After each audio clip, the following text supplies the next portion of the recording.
तो बच्चों, चूंकि हमारी 11वीं कक्षा का 14वां अध्याय जो है वो हम पूरी तरीके से पढ़ चुके हैं, आज हमें करना है 14वें अध्याय के अभ्यास प्रश्न भाग 10 के अंतर्गत, यानी कि आज है हमारा सेल्फ एनालिसिस कि जो भी चीजें हमने पढ़ी है क्या उसके क्वेश्चन आंसर हम कर पा रहे हैं, क्या हम उन चीज़ों में अंतर कर पा रहे हैं या कोई चीज़ें हमसे छूट तो नहीं गई है। ये सभी चीज़ों का अनुमान आज हमें इस 10वें भाग के अंतर्गत पता लग ही जाएगा। ठीक है, तो देखिए अपन क्या क्या करते हैं, इसमें अंतर कीजिए। फर्स्ट जो हमारा क्वेश्चन है वो है डिफरेंशिएट करना है हमें किस किस के बीच में, श्वास, श्वसन और दहन में। ठीक है, दूसरा है ग्लाइकोलिसिस और क्रेब्स साइकिल में, थर्ड है ऑक्सीश्वसन और किण्वन में। ये हम सभी बहुत अच्छे से पढ़ चुके हैं, तो कुछ भी चीज मुझे एक्स्ट्रा बताने की यहाँ जरूरत नहीं है।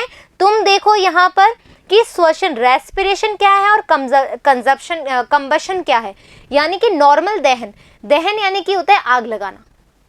ठीक है, दहन का मतलब होता है आग लगाना। देखो यहाँ पर जो ऊर्जा निकलेगी वो अलग तरीके से निकलेगी। यहाँ पर ऊर्जा जो होगा तापमान में अत्यधिक वृद्धि के कारण जंगलों में आग नहीं लग जाती है, वो चीज ये आएगा यहाँ पर।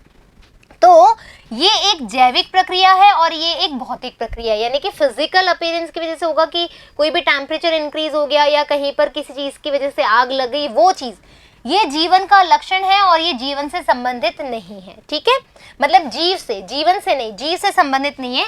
इस क्रिया में ऊर्जा जो है धीरे धीरे निकलती है। यहाँ पर अचानक, भाई जहाँ पर अचानक आग लगेगी तो अचानक ही तो ऊर्जा निकलेगी, यहाँ पर तो पूरा प्रोसेस चलेगा भाई, यहाँ पर तो पूरी प्रक्रिया चलेगी। तापमान यहाँ बहुत कम वृद्धि होती है, यहाँ पर तापमान, आग जहाँ लगी होगी वहाँ टेम्परेचर तुम्हें कैसा लगेगा, बहुत ज़्यादा भयानक सा। ठीक है, क्योंकि हमने दहन पढ़ा नहीं है इसलिए मैं तुम्हें यहाँ पर डिफरेंशिएट कर रही हूँ। ऊर्जा के रूप में संचित होती है, यहाँ ऊष्मा या प्रकाश के रूप में निकल जाती है। संपूर्ण क्रिया विभिन्न स्तर पर विभिन्न एंजाइमों के द्वारा होती है, यहाँ पर कोई भी एंजाइम नहीं होता है। Clear that. फिर है ग्लाइकोलिसिस और क्रेब्स साइकिल, हम अच्छे से पढ़ चुके हैं। ग्लाइकोलिसिस के लिए O2 की आवश्यकता नहीं होती, लेकिन क्रेब्स साइकिल के लिए O2 की आवश्यकता होती है। ये वायवीय और अवायवीय श्वसन होता है, ये सिर्फ वायवीय श्वसन में ही होता है, ये अपन बातें कर चुके हैं। यहाँ पर पायरुविक अम्ल होगा अंतिम उत्पाद, यहाँ पर CO2 और H2O होगा, यहाँ पर 2 ATP बनेंगे, यहाँ पर अपना और 2 NADPH, यहाँ पर अपना 30 ATP का निर्माण होता है, ये अपन सब कुछ देख चुके हैं। ऑक्सीश्वसन और किण्वन में, यानी कि फर्मेंटेशन, यानी कि एरोबिक और एनएरोबिक रेस्पिरेशन में अंतर बताना है यहाँ पर, जो अपन बहुत अच्छे से कर चुके हैं। Clear that. अब देखो नेक्स्ट क्वेश्चन, श्वसनीय क्रियाधार क्या होते हैं और सर्वाधिक साधारण क्रियाधार का नाम बताइए। श्वसनीय क्रियाधार यानी कि जो अपन सबसे पहले हमने पढ़ा है, श्वसनीय क्रियाधार क्या होते हैं, सबस्ट्रेट किस तरीके के होंगे, ग्लूकोज भी हो सकती है, वसा भी हो सकते हैं, ग्लिसरॉल भी हो सकते हैं, प्रोटीन भी हो सकते हैं, लेकिन सर्वाधिक जो यूज में आता है वो कौन सा होता है, ग्लूकोज होता है। ये अपन अच्छे से डिटेल में पढ़ चुके हैं। क्लियर दैट, ये आंसर आप देख लीजिएगा। नेक्स्ट क्वेश्चन है हमारा ग्लाइकोलिसिस का रेखा चित्र। ग्लाइकोलिसिस को मैंने बहुत अच्छे से पूरा समय देकर के पढ़ाया है, तुम्हें अभी रेखा चित्र बनाना है और ये रेखा चित्र तुम तभी बना पाओगे जब तुम्हें चीजें समझ में आई होगी। ऑक्सीश्वसन के मुख्य चरण कौन कौन से, देखो हमने बात करी थी और ये कहाँ संपन्न होती है। क्वेश्चन ये है, तुमने देखा था ऑक्सीश्वसन जो है, ऑक्सीश्वसन में अपन क्या देखेंगे कि ऑक्सीश्वसन में सबसे पहले तो O2 होना बहुत जरूरी है, फिर हमने बोला था ये ग्लाइकोलिसिस होगा, है ना, ग्लाइकोलिसिस होना चाहिए इसमें, फिर तुमने बोला था क्रेब्स चक्र भी होना चाहिए, फिर तुमने बोला था कि मैम इसके साथ में तो इलेक्ट्रॉन ट्रांसपोर्ट सिस्टम भी होना चाहिए। ये तो होता है माइटोकॉन्ड्रिया की, माइटोकॉन्ड्रिया की अंतः झिल्ली में, साइट्स पूछी ना, ये होता है माइटोकॉन्ड्रिया के आधात्री में, और ये होता है कोशिका द्रव्य में। ठीक है, इस तरीके से तुम्हें पॉइंट टू पॉइंट चीजें आनी चाहिए। ये नहीं कि तुम ये सारी चीजें पढ़ रहे हो और अरे हाँ मैम ये ऐसे हुआ था क्या वैसे हुआ था, नहीं, ये सारी चीजें तुम्हें पॉइंट टू पॉइंट होना चाहिए कि कब ग्लाइकोलिसिस है और कहाँ कहाँ इनकी साइट्स है। ठीक है, अब देखो नेक्स्ट क्वेश्चन हमारा क्या है, क्रेब्स चक्र का समग्र रेखा चित्र बनाइए। अब क्रेब्स साइकिल हमें बताना है, वो भी हम अच्छे से पढ़ चुके हैं, क्लियर दैट। और साथ में हमने इसकी शॉर्ट ट्रिक्स भी देखी थी।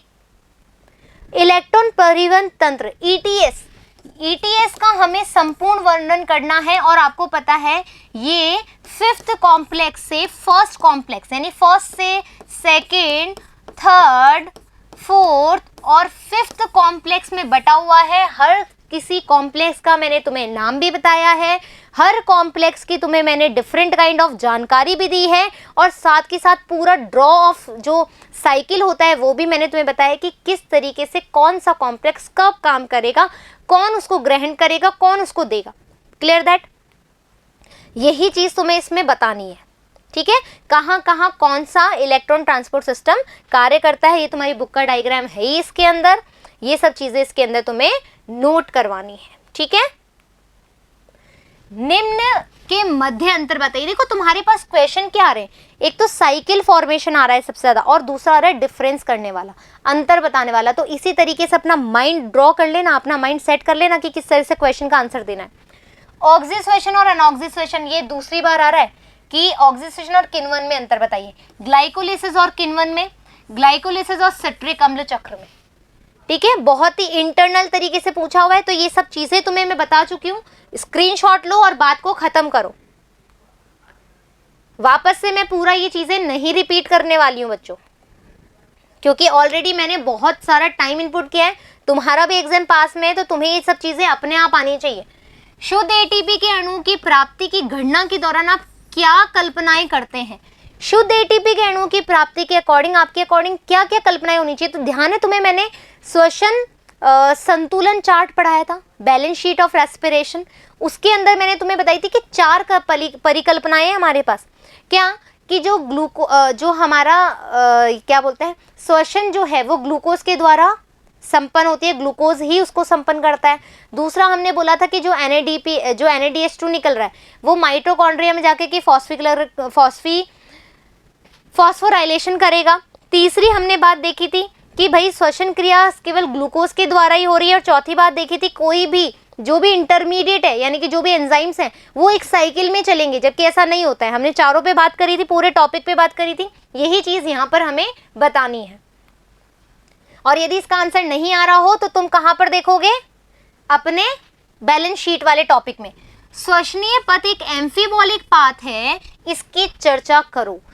अपचय व उपापचय दोनों क्रिया हो रही हैं। उपापचय कैटाबॉलिक और अपचय एनाबॉलिक दोनों रिएक्शन हो रही है अपनी। तो दोनों रिएक्शन कब हो रही है, क्यों हो रही है, पूरा एम्फीबॉलिक पाथवे मैंने तुम्हें अच्छे डिटेल में पढ़ाया था। वो ही आंसर तुम्हें यहाँ पर मेंशन करना है एज इट इज, ठीक है। ये चीज हमें यही मेंशन करनी है। 10वां क्वेश्चन देखो, सांस गुणांक क्या होता है और इसको कैसे देखते हैं? तो उस दिन ये RQ की स्पेलिंग में था हमारे क्वेश्चन, ये स्पेलिंग इसकी करेक्ट है, याद रख लीजिएगा, ठीक है। RQ equals to CO2 divide by O2। कितनी O2 की मात्रा तुमने ली है और CO2 की कितनी दी है, ऐसा ही था क्या? आ जाओ देखते हैं। मुक्त हुई CO2 का आयतन और उपयोग में लाई गई O2 का आयतन, यही वाली बात है। CO2 और O2, ये ध्यान रखना कि कहाँ कौन सा नीचे आएगा। ये लो, इसका स्पेलिंग आ गया है यहाँ पे। ये अभी भी मैंने गलती लिखी क्या? देखें, O तो लिखा ही नहीं मैंने, ठीक है। अब देखो, ये अपन ने सबका एग्जाम्पल ले लिया था, किसका कम आ रहा है और किसका नहीं। प्रोटीन का आ रहा है तो क्या आएगा? वसा का आएगा, क्या आएगा? और यदि CO2 का क्रियाधार रूप में लिया गया है, हमने क्या बताया था, एक बार वापस चलो। CO2 क्रियाधार है तो श्वसन गुणांक 1 होगा, और वसा है तो श्वसन गुणांक 0.7 होगा, और यदि प्रोटीन है तो 0.9 होगा। मेरे को अच्छे से याद है, तुम देख लो तुम्हारा क्या करना है। ऑक्सीकारिक फॉस्फोरीकरण क्या है? ये क्वेश्चन जो है बच्चों, देखो यहाँ पर अपन ने बोला था कि जो इलेक्ट्रॉन परिवहन तंत्र है उसमें O2 अंतिम में कौन, देखो O2 यहाँ साइड में था, अपन यहाँ पे प्रोटॉन इकट्ठा कर रहे थे, याद है। ये प्रोटॉन अंत में कहाँ जा रहे थे? O2 के पास, और क्या बना रहे थे? H2O। लेकिन जब तुम कहाँ देखोगे, अब प्रकाश फॉस्फोरीकरण देखोगे, तो वहां पर जो भी प्रोटॉन थे, वहां पर जो भी प्रोटॉन थे, प्रोटीन नहीं, प्रोटॉन थे उनका निर्माण का हो रहा था, प्रकाश ऊर्जा का उपयोग फॉस्फोरिलीकरण के लिए हो रहा था। ये बात हमने करी थी। तो यहाँ पर जो है, जो O2 है वहां पर क्या हो रहा है कि भाई हम सीधा क्या करवा रहे हैं कि जितनी भी ऊर्जा आ रही है उसका प्रोटॉन कौन ग्रहण कर रहा है, O2 कर रहा है। और वहां पर अपन जितना भी ल्यूमेन में हमारा प्रोटॉन था वो डायरेक्ट ही अपचयित होकर के ADP से ATP बना रहा था। याद आ गई? तो इसलिए हम इसको क्या कह रहे हैं, ऑक्सीकारी फॉस्फोरिलीकरण बोल रहे हैं। नेक्स्ट क्वेश्चन क्या है, सांस के प्रत्येक चरण में मुक्त होने वाली ऊर्जा का क्या महत्व है। देखो, जो भी अपन श्वसन क्रिया कर रहे हैं उसका अल्टीमेट अपन को क्या चाहिए, अल्टीमेट ये होना चाहिए कि भाई जितनी भी ऊर्जा तुम्हारी बनी है जब तुम्हें रिक्वायरमेंट हो तब वो बन जाए। जैसे कि मैंने बोला, फास्टिंग के टाइम पे हम दौड़ लगा रहे हैं, हम एक्सरसाइज कर रहे हैं, तो हमें ऊर्जा की आवश्यकता पड़ रही है। तो वो श्वास के दौरान जो भी ऊर्जा हमारी बॉडी में बनी वो हमारे को ATP के रूप में उस दौरान मिल जाए। यही एक रीजन है कि जो भी ऊर्जा बनी है उसका क्या उपयोग होता है। ठीक है, क्लियर दैट। तो इस तरीके से आज हमारे 14वें अध्याय के क्वेश्चन आंसर भी समाप्त हो चुके हैं। तुम्हें तुम्हारा सेल्फ एनालिसिस भी हो गया होगा कि तुमने जो मेरे वीडियोस हैं वो कितने गहनता से पढ़े हैं, कहाँ तुम अटक रहे हो, कहाँ तुम रुक रहे हो। देखो, जो क्वेश्चन मुझे समझाना चाहिए था वो मैंने समझाया है, जो मैं ऑलरेडी समझा चुकी हूँ वो मैंने ध्यान भी नहीं दिया। क्यों नहीं दिया है? क्योंकि ऑलरेडी अपन ने बहुत सारा टाइम इनपुट कर दिया है। अभी भी अपन टाइम इनपुट कर रहे हैं, तो दैट मीन्स अपन ने जो वीडियोस पढ़े उसका मतलब ही क्या है। Clear that. तो फिर मिलेंगे अपन नए अध्याय 15वें के साथ में। जब तक धन्यवाद एंड गुड लक।